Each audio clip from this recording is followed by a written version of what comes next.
ગુજરાતમાં લોકશાહીના પાયા સમાન સ્થાનિક સ્વરાજની ચૂંટણીઓની જાહેરાત થઈ.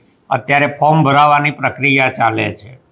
ગુજરાતને ભય, ભૂખ અને ભ્રષ્ટાચાર મુક્ત ગુજરાતના સપના દેખાડી મતદારોને છેતરી અને સત્તા મેળવનાર ભારતીય જનતા પાર્ટી સત્તા મળ્યા પછી કૌભાંડ, કડદા અને કમિશનમાં એટલી બધી લિપ્ત થઈ ગઈ કે હવે એને મતદારો સામે જતા ડર લાગે છે. મતદારો સુધી પહોંચવામાં ડર લાગે છે. ભારતીય જનતા પાર્ટી રઘવાઈ થઈ છે. ચૂંટણી જાહેર થઈ એના પહેલાં 100થી વધારે નેતાઓ અને કાર્યકર્તાઓ આમ આદમી પાર્ટીના એમને ખોટા કેસમાં સંડોવવામાં આવ્યા. એ છતાં આમ આદમી પાર્ટી મજબૂતીથી લડતી રહી, મેદાનમાં લોકોની વચ્ચે રહી અને જે રીતે લોકોનો પ્રતિસાદ મળ્યો એના કારણે ભારતીય જનતા પાર્ટી વધારે ને વધારે રઘવાઈ થતી જાય છે. જેમ જેમ દિવસ જાય છે એમ એને સત્તા સરકતી દેખાય છે. ગઈકાલે દક્ષિણ ગુજરાતમાં એક ચૂંટણી અધિકારી મામલતદારે આત્મહત્યા કરવી પડી. ત્યાં સુધીનો ત્રાસ એ ના માત્ર રાજકીય પક્ષોના કાર્યકર્તાઓ, ઉમેદવારો અને ટેકેદારો ઉપર ગુજારી રહ્યા છે, પરંતુ સરકારી કર્મચારીઓ જે અત્યારે ચૂંટણીની ફરજમાં છે એમના ઉપર પણ એ હદે દબાણ કરી રહ્યા છે કે માણસે છેલ્લે આપઘાત કરવો પડે. ગઈકાલે અને પરમ દિવસે થરાદ જિલ્લામાં બોરોલ સીટ ઉપર અમારા 2 મેન્ડેટ ગયા હતા ભૂલથી. મેન્ડેટમાં સહી કરનાર અધિકૃત વ્યક્તિ ત્યાં રૂબરૂ જાય છે, 300 રૂપિયાની એફિડેવિટ, 300 રૂપિયાના સ્ટેમ્પ પર એફિડેવિટ કરીને આપે છે, નિવેદન નોંધાવે છે અને એ છતાં અધિકૃત વ્યક્તિ જેને સાચો કહે છે મેન્ડેટ, એને છેડછાડ કરીને ચૂંટણી અધિકારીએ ખોટો છે એવો હુકમ કરવો પડે છે.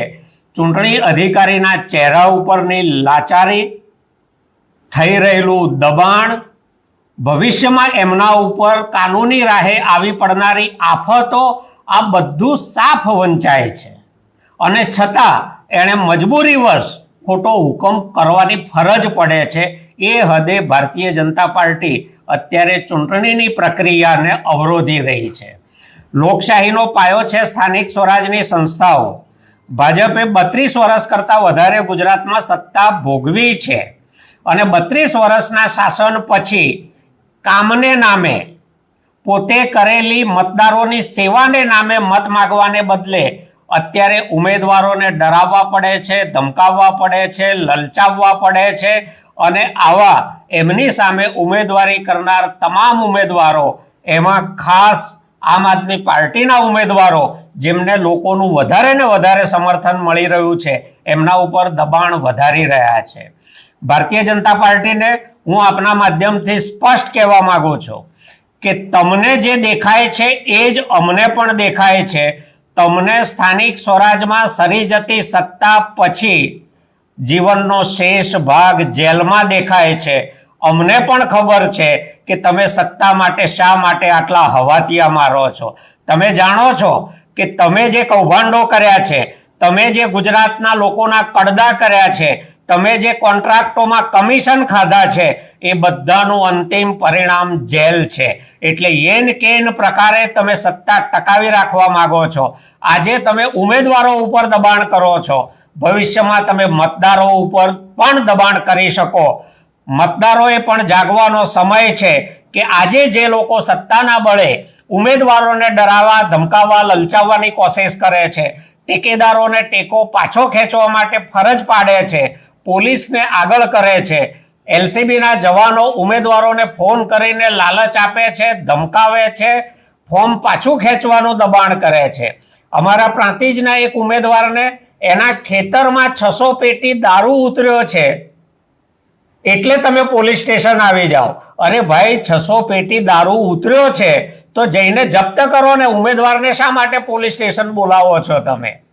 કોઈ દારૂ ઉતર્યો નથી, દારૂ સાથે કોઈ લેવા દેવા નથી. દારૂના નામે ડરાવી, પોલીસ સ્ટેશનમાં બોલાવી અને વિડ્રોવલ ફોર્મ સહી કરાવવાનો આખો કારસો હતો. સુરતના અમારા ઉમેદવાર વોર્ડ નંબર 18ના ઉમેદવાર, આ ફરિયાદોનો બહુ લાંબુ લિસ્ટ છે, એમાંની મુખ્ય હું તમારી સામે રજૂ કરું છું. સુરતના વોર્ડ 18ના ઉમેદવાર ગૌતમ પટેલ અને એમના પરિવારને રાતભર ડરાવ્યા, ધમકાવ્યા, કોર્ડન કરી રાખ્યા. સવારે ના છૂટકે આપ નેતા રજનીકાંત વાઘાણી અને બીજા લોકોએ જઈ અને એમને છોડાવવા પડ્યા. કચ્છના રાપરમાં આમ આદમી પાર્ટીના ઉમેદવાર ભાણાભાઈ મકવાણાને હાથ પગ તોડી નાખવાની અને જાનથી મારી નાખવાની ધમકી આપવામાં આવી. મહેસાણાના વિસનગરની કામલપુર ખ બેઠકના આપ ઉમેદવાર પુરીબેન પ્રજાપતિને માનસિક ત્રાસ આપી, ડરાવી, ધમકાવી અને એમના દીકરા ઉપર ભાજપના કાર્યકર્તાઓએ હુમલો કર્યો. ઝઘડિયા તાલુકાની ગોવાલી બેઠકના ઉમેદવાર સાવનભાઈ વસાવાને ફોર્મ પાછું ખેંચવા LCBમાં ફરજ બજાવતા જયરાજસિંહ ખાચર દ્વારા માનસિક દબાણ કરવામાં આવે છે. અમદાવાદની ઇન્ડિયા કોલોની વોર્ડ નંબર 22ના ઉમેદવાર ભાવેશ કાકડિયાને પૈસા ઓફર કરાયા. પોરબંદરના તમામ ઉમેદવારોને હેરાન કરવામાં આવ્યા, પૈસા ઓફર કરવામાં આવ્યા, ધંધા બંધ કરાવી દઈશું એવો ડર બતાવવામાં આવ્યો અને સાથે વોર્ડ નંબર 3ના ઉમેદવારને 2 વર્ષ જૂના ખોટા કેસમાં પોલીસ પકડીને લઈ ગઈ છે. અત્યારે ક્યાંય પણ ફરિયાદ કરીએ, કોઈ ફરિયાદનું પરિણામ મળતું નથી. મહેસાણા જિલ્લામાં ગાંભુ તાલુકા સીટના ઉમેદવાર પ્રાચીબેન આશીષકુમાર પટેલ પાસે ભાજપવાળાઓએ સામાજિક દબાણ ઊભું કરી અને ફોર્મ પાછું ખેંચાવ્યું. એવી જ રીતે સંખલપુર તાલુકા સીટના ઉમેદવાર 11/4થી કોઈના સંપર્કમાં નથી. એમને ભાજપવાળા ક્યાં લઈ ગયા, શું છે, અમે લોકો પણ જાણતા નથી. ઉમેદવાર અમારા છે. રાંદેર જિલ્લા પંચાયત અને નક્કી કરેલા ઉમેદવારો સિવાય અન્ય ઉમેદવાર પોતે ઊભા કરે છે, ક્યાંકથી મેન્ડેટ કોઈક રીતે મેળવે છે અને પછી અમારા ઉમેદવારની ઉમેદવારી રદ કરાવે છે. જે થરાદમાં અમે જઈને રૂબરૂ એફિડેવિટ સહિતની રજૂઆત કરવા છતાં કોઈ પરિણામ ન મળ્યું. ખોટું હતું એ સાચું થયું અને સાચું હતું એને અધિકારીએ દબાણમાં ખોટું હોવાનો હુકમ કરવો પડ્યો છે. આપના માધ્યમથી હું ગુજરાતના મતદારોને કહેવા માંગુ છું કે ભારતીય જનતા પાર્ટીનું જે અસલ સ્વરૂપ હતું એનો જન્મ ગુલામી, સરમુખત્યારશાહી માટે થયેલો છે. એની ગળથૂથીમાં ઝેર રોપાયેલું છે, ઝેર પીવડાવાયેલું છે અને એટલે એ ડર, ધાકધમકી અને લાલચ સિવાયનું કોઈ રાજકારણ ભાજપને આવડતું નથી. આપણે કેન્દ્રમાં પણ પહેલીવાર સત્તા માટે એમણે જે વાયદા કર્યા હતા એ આપણે બધા જાણીએ છીએ, એમાંના કોઈ પૂરા થયા નથી. ગુજરાતમાં પણ જે વાયદા કર્યા હતા એમાંના કોઈ પૂરા થયા નથી અને લોકોને છેકથી લાઈનોમાં ઊભા રાખીને નોટબંધીથી શરૂ થયેલી લાઈનો અત્યારે ગેસના બાટલાએ આવીને અટકી છે. એટલે ભાજપ જાણે છે કે સ્થાનિક સ્વરાજની ચૂંટણીમાં મત એમને મળવાનો કોઈ શક્યતા નથી. ગ્રામીણ વિસ્તારોમાં ઘૂસવું એમના માટે અઘરું છે. કાર્યકર્તાઓને ખેસ પહેરીને ગામમાં ઘૂસવામાં સલામતી નથી દેખાતી. એટલો બધો આક્રોશ મતદારોમાં છે.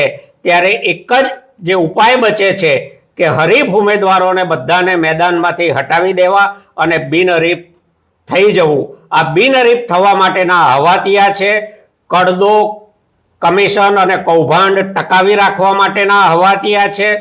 સત્તા સરી જાય એટલે જેલમાં જવાનો જે ડર સતાવે છે એ ડરથી બચવાના હવાતિયા છે.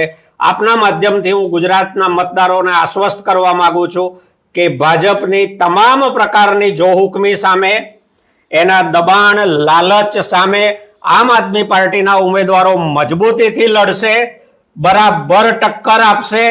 મતદારોએ આવનારી ગુલામીને ઓળખીને, ભાજપના લક્ષણો પારખીને ભાજપને પોતાના મતથી જડબાતોડ જવાબ આપવાની આ સોનેરી તક છે અને 5 વર્ષે મળેલી આ તકને મતદારો વધાવી લે.